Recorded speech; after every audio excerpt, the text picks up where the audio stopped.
Hi, I'm here to show some final project how-to tips in interactive notebooks. So you'll have your interactive notebooks, and the great thing about this is everyone in your class has the ability to edit this document. The challenging thing is everybody in your class has the ability to edit this document. So you just want to make sure that you're always editing your own page and not someone else's. When you first come in, there's the directions, and I would highly recommend get 2 to 3 tabs of your resources already open. So spend some time investigating and finding which resources you want to use. As you can see up here, I've got a video already ready that I want to use. I've got Starfall, and I've got a Reading Rockets app. So those are the 3 that I'm going to demo on how to add. You'll go to your table of contents. You will find your topic, and ours is dyslexia, so you will add your name wherever your topic is. So say it's Down syndrome, you'll add your name here. Again, only add your name where your topic is. And then everyone has 2 slides that are already in the slide deck. And you can see it starts with learning disabilities and then ADHD, autism, and it goes so forth. So say we're going to demo on dyslexia here today, but say you had dyscalculia. You would scroll down to your slides. Again, they're all pre-populated, and find there's your dyscalculia content page for your resources, and you just simply add your name there, and this is where your 8 resources go. Then the very next one is dyscalculia, your resource description, and here's where you're going to write out at least 2 to 3 well-written sentences. What is the video that you added? Why did you add it? Why is it so good? What is the resource article that you added? So you've got 2 pages to navigate. If you think for some reason you're going to need an extra resource page, you can just simply go over here on the left-hand side. You can see you've highlighted this page, right-click, and duplicate slide to make a copy. And that is another blank canvas. If you end up not using it, you can just right-click on it and delete the slide. Make sure you're only duplicating or deleting, again, your own slides. Not go up to the add slides, because that will put it out of order with the tabs that we have here again. Again, if you want to duplicate, you simply duplicate. And say you duplicated somebody else's slide, this undo button is one of the best options here in Google Slides and in interactive slide decks. You just undo, and it will undo your last move, or 2 or 3, as many times as you click undo. So this undo button is your best friend. If you do something that you shouldn't have and it's like, oh no, I messed up somebody's slides, click on the undo button. Okay, let's talk about how to add some of these things. Let's start with the video, how the brain works with dyslexia. I am going to go to my blank canvas, and I want to add a video here. So I will go to the video that I've already found. Again, don't just pick the first video you find. Be picky. Pick something really great. I think I've watched 30-some videos on dyslexia. I don't expect you to watch that many, but to find one that's really, really great that you want to share with classmates and you think is going to be a great resource. You simply go to share. And you can copy the link right here. You don't need the embed code, just the link is fine. And you click on copy, and then you have that link. So let's go back to your slides, and you'll click on the slide and then simply go to insert in that drop down menu, pick video. And the great thing about slides is they interact so well with Google or YouTube. You get the option right here. You go Control V to paste that link. You have to click on the search, and then the video will pop up, and you can say, yep, that's the one I want, dyslexia in the brain. You have to actually click on it, and then you can't see this at the bottom of my screen, but there's a little select blue button that pops up. So you click select, and that places the video on your screen, and you can actually make that smaller or bigger. You can make it as small as you want.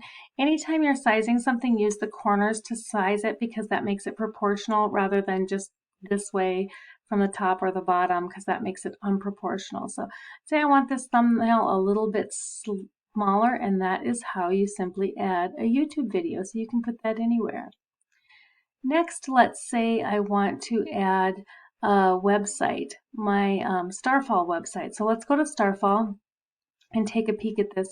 I love this site. It is free. It's got a lot of great resources for parents and for teachers, and it's just a really fantastic site. If you go to the very bottom of your computer and type here. I'm going to pause and see if I can pull that screen down so you can see it. Okay, I've slid my screen down just a little bit, but at the very bottom here, and just start typing in snipping, you will get the snipping tool. This is my favorite and probably most used tool. Let's go to File and New Snip. So say I want to copy this or make a snip of this, and this is the icon I'm going to use. I can just go like that, and it makes a little snip. Say I don't like that one. Nope, I want a new one. I can do this one, whichever one I want to use, and then you just go up to Edit, Copy. I pulled the screen back up so you could see. Go back to my slides right here, and you right click and paste, and it will paste that image anywhere. Again, grab the corners to resize it. So say this is what I want to use as my icon or my image or thumbnail for that website. So I can, if I want, add a text box. You can just go up to the T, add a text box, and type in something like Starfall, as that's the app you're using. You can highlight it, increase the size. Say you want it bigger, you want it bold. Maybe you want to go over here and center that. Maybe you even want the textbook box to have a little outline. So you go to here, the border weight, and you can make that 4. You can fill that color in if you want to. Maybe make that a light yellow. You can. Nope, I don't like the color. You just go back and go transparent. Or you can make that border a specific color. Try and match that blue a little bit and do something like that. So there's your image for Starfall, but now you want to link it. So you go to Starfall for Education. You just simply highlight this link up here, Control C to copy that link. Go back to your slides, click on the icon you want to link it to, insert, and scroll down to link. It's right here under animation. You can't quite see it, but it's link. Let me pause and see if I can get down there. Okay, I am highlighting my object, insert, and there's link right under animation, and it will give me a code where I just simply Control V and paste in that link and hit apply, and there it is. So you can now see that that is linked right to Starfall, and by clicking on it, it will take you right back to Starfall. So we've learned how to add a video, how to snip an image off a site. One other thing I want to show you is how to just add an image. So if you go to Insert, an image, say you want to add, the next site I'd like to add is Reading Rockets. So if you go to search the web for an image, so again, image, search the web, or you can upload one from your computer or from your drive or your photos or a URL or even your camera.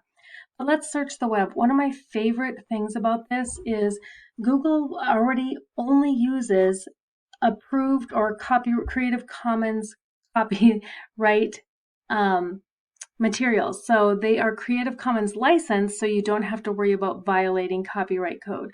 So I obviously looked for brains. I want to add Reading Rockets, so let me just put the word reading in, and I know all of these images are safe to use, and you can scroll and see all the different images, but I'm just going to select this first one here, click this, and then down here is an insert button, and it will put that image in. Again, I can size it or put that image anywhere. Again, you want to get the little crosshairs if you want to actually move it, but put that image anywhere. Make it any size that I want. And say this is the image that I want the link Reading Rockets to attach to. So I'll go to my Reading Rockets resource. I could also snip this image of rockets, which is what I think I did in our example. But say I want the books to be the image. I just, again, highlight this link, Control C to copy it, go back to our page, click on the image, insert a link, and it's right below animation again. Click in the box there and Control V to apply the link. And there we have a hyperlink to Reading Rockets. I might even want to add a text box to let us know that that is Reading Rockets. anything you want to do there to make that fancy, you can. You can change the font, you can increase the size, you can make it italics, you can, like we said, add weight to the box, fill the box if you want to, add a green color, put a border around that box if you'd like, whatever weight that you want. And there is your reading rockets. So right now I've attached a video, a website, and an app. And for this one, we just found an image, and for this one, we snipped our own image. So there's a lot of things that you can do to make this page or this resource page creative. You could also just type the word accommodations for students with dyslexia. That was the name of this site. And add that as well. You could highlight that and link it, but you can see that doesn't necessarily look as good as some of the other images that we've got going on here or even on this page. So be creative with this. Please don't hesitate to reach out to us if you need more support in doing this. I also found this wonderful book called Magnificent Meg. I just didn't have enough room. It is a great book about dyslexia. So you can find images, insert images, and say there's a really great image that you want to use a little bit later. Maybe it's this one. You can just insert it and put it off to the side on your canvas a little bit. If you want to use it a little bit later, you can just store it off to the side till you're ready to use it. And you can organize and move things around. So have fun with this project. Again, we can't wait to see what you're going to do. And think about it. You're going to have these awesome resources when you go into teaching of resources for teachers, resources you can share with parents. Like I said, this book has just pages and pages of accommodations for students with dyslexia, things that every teacher needs to know, signs and symptoms, classroom strategies and tips, multisensory structured language teaching. So this is a PDF. You can link things like that as well. So we're looking forward to see what you create. And we can't wait to share this resource with you and see what we put together as classes. We'll have 3 great books of resources from 3 amazing classes. So thanks so much for all of your hard work. Have fun with this final project, and we can't wait to see the results.